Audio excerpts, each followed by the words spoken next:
नमस्कार, आप देख रहे हैं डीके न्यूज। बरेली में दंगा नहीं अब चंगा, सपा मुखिया को गोबर से दुर्गंध, अपने कृत्यों से नहीं बरेली पहुंचे सीएम योगी ने अखिलेश यादव पर तंज।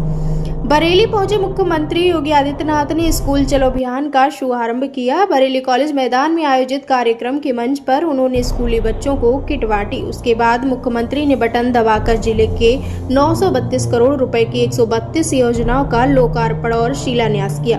इसके अलावा अत्याधुनिक जीवन रक्षक सुविधाओं से लैस 2554 नई एम्बुलेंस को फ्लैग ऑफ कर रवाना भी किया। योगी ने कहा कि अब बरेली बदल चुका है। ये भी बरेली है जहां 2017 के पहले दंगे हुआ करते थे। पिछले 8 वर्षों में यहाँ एक भी दंगा नहीं हुआ। बरेली में अब दंगा नहीं, सब चंगा है। दंगाइयों अब चूहे की तरह बिलबिलाते हैं, लेकिन बाहर निकलने का दुस्साहस नहीं कर पाते।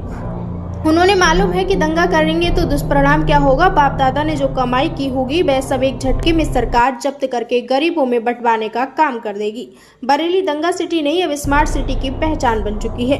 वहीं बरेली विकास के पथ पर अग्रसर हुआ, इंफ्रास्ट्रक्चर का नया मॉडल दे रही है। पिछली सरकार ने बरेली को झुमका से जोड़ा था। हमने बरेली को नाथ नगरी के रूप से नाथ कॉरिडोर देकर पुरानी पहचान दिलाने का काम किया। विकास के नए मॉडल के रूप में बरेली को आगे बढ़ाया जा रहा है। यहाँ निवेश आ रहे हैं, इंडस्ट्री लग रही है। बरेली दंगा सिटी नहीं, अब स्मार्ट सिटी की पहचान बन चुकी है। मुख्यमंत्री ने कहा कि सपा मुखिया को गोबर से दुर्गंध आती है, सपा के लोगों को अपने कर्तव्यों से दुर्गंध नहीं आती। समाजवादी पार्टी के लोग गौकसी करवाते थे। गौ तस्करों और कसाईयों के साथ जिनके संबंध थे निश्रारित होकर गौवंश सपा सरकार की देन है। हम तो लोगों की गौ सेवा का पुण्य दिला रहे हैं। गौवंश की देखरेख के लिए प्रदेश में बरेली के विधायक ने ही 7700 गौ संरक्षण केंद्र बनवाए हैं। मुख्यमंत्री योगी के आंगन पर शहर में आबे सुरक्षा के इंतजाम किए गए। एसएसपी ने बताया कि जिले को 9 सुपर जोन, 20 जोन और 50 सेक्टर में बांटा गया है। वीवीआईपी मूवमेंट के दौरान संवेदनशील स्थलों की निगरानी से लेकर यातायात व्यवस्था के निर्देशन दिए गए। बरेली से ब्यूरो रिपोर्ट। बरेली वासियों को और बरेली के माध्यम से पूरे उत्तर प्रदेश वासियों का मैं आह्वान करूंगा कि इन बच्चों को अपनी आने वाली पीढ़ी के रूप में प्रस्तुत करते हुए, आने वाले भविष्य के रूप में प्रस्तुत करते हुए कोई बच्चा छूटने न पाए। और हम सबको स्कूल चलो अभियान के साथ जुड़ना होगा। इस विश्वास के साथ आज मुझे बरेली आने का अवसर प्राप्त हुआ है और ये जिम्मेदारी आप सबको मैं देने के लिए आया हूं।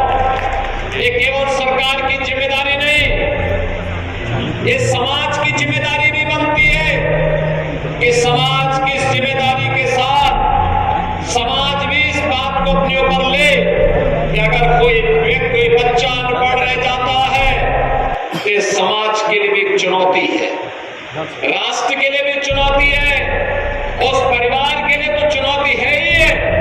लेकिन हम सबको इस बात को ध्यान में रखना होगा।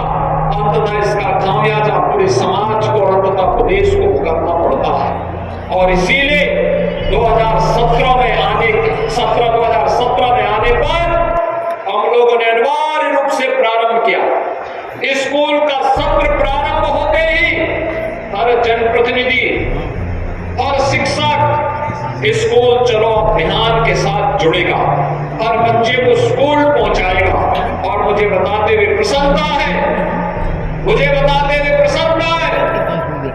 कि 2017 में जब बेसिक शिक्षा परिषद की स्थिति को हम लोगों ने देखा था, उस समय बेसिक शिक्षा परिषद की स्थिति अत्यंत खराब थी।